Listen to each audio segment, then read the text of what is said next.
Balloon, লাল গালিচা আর smoke colour bomb. স্কুলের বার্ষিক প্রতিযোগিতা নয়, বরং এটা বিপিএল এর সবশেষ আসরের উদ্বোধনী পর্ব।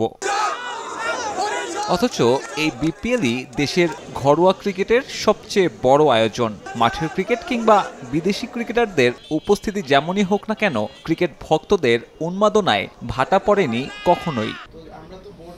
পাপন পরবর্তী অধ্যায়ে এবার সেই উন্মাদনার প্রত্যাশার পারদ অনেক উঁচু।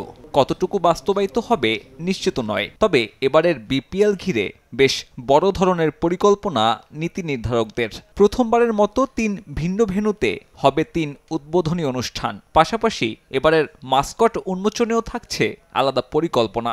৩০ তারিখ থেকে তো শুরু হচ্ছে প্রথম ম্যাচ, তো ৩০ তারিখের আগেই ৩টা ভেন্যুতে আমাদের 3টা ইভেন্ট হবে। আর এছাড়াও কয়েকটা আপনার মানে ছোট ছোট কয়েকটা ইভেন্ট আছে। এইবার একটু ফোকাস করা হচ্ছে প্রচারণার দিকে।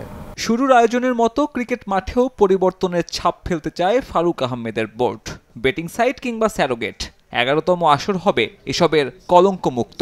ব্রডকাস্টার থেকে 7 ফ্র্যাঞ্চাইজি, কোথাও কোনো জুয়ার বিজ্ঞাপনের সুযোগ থাকবে না নতুন মৌসুমে। একটা কথা শুনেছি যে আগে কোনো একটা টিম মনে হয় করেছিল, পরে কমপ্লেন যাওয়ার পরে তারা এটা উঠে ফেলেছে। তো এটা আমরা প্রথম থেকে এনশিওর করার চেষ্টা করব যেন ওইটা ওইরকম কেউ ইউজ না করতে পারে। ব্রডকাস্টারও সেম।